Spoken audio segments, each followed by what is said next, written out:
All right, now we're going to do another thing with pressure. Yep. So now we're going to come out, and this is one where we're going to need lots of volunteers, like pretty much all of you. But here's what we're going to do. While we're getting this set up, you guys can come down, and we're just going to form two lines, one over here. You can all come down. Just come on down. Form a line here.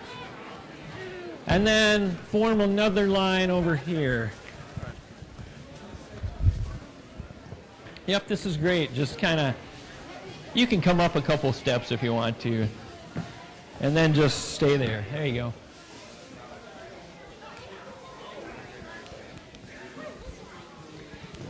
Now,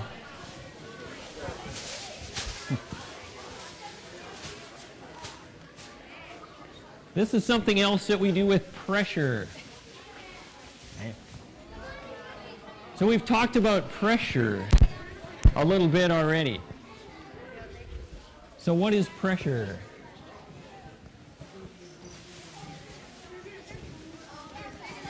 All right, they're getting it all set up.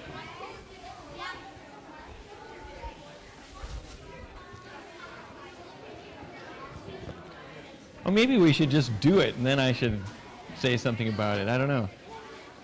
No, I'll say something now. In physics, we would say the pressure is the ratio of the force to how much area there is. All right, I'm just going to explain this quick. I should have done this before you all came down. But so how much force there is per how much area you have. So in other words, like how much pressure am I exerting on the ground? Well, how much force do I have? My weight. How much area is there? It would be basically the areas of the bottom of my feet. So whatever the area of the bottom of my feet is, my weight divided by that, that would be the pressure I'm exerting. So now what if I stand on one foot? Well, I have the same weight, but only half the area. So there's actually twice as much pressure now. So my weight hasn't changed, but I changed the area, so now I have twice as much pressure. If I go up on the ball of my foot, which is a little tricky for me, but now it's even a higher pressure. If you have high heels, this is an example I use. If you have like spike heels, even if you're a pretty light person and you step on the spike heel, your weight is on this tiny little area. You get a high pressure and you can dent a floor pretty easily, or sink into grass, I guess, that sort of thing.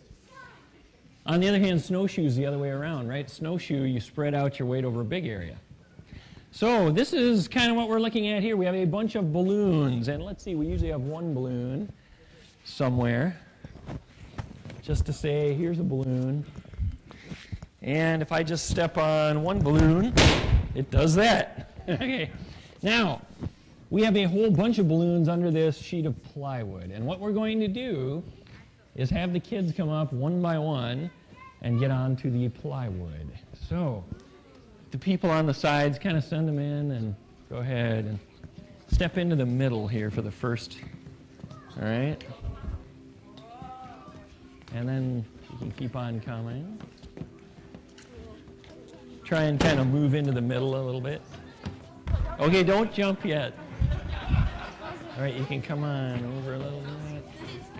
All right, go ahead, come on. Some of you can get on the back here. All right. Keep them coming. We can fit some more on the back. Can we have a few on the back? There you go, they got a little.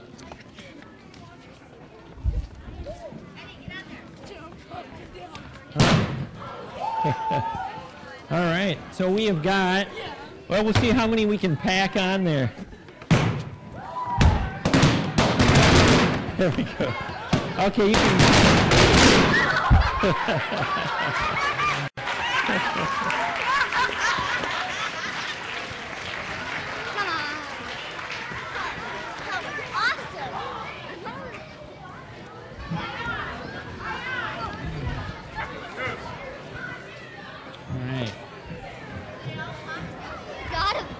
That's okay.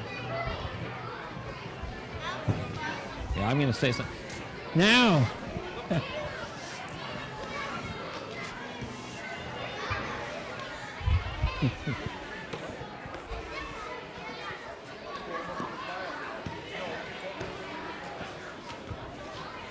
All right.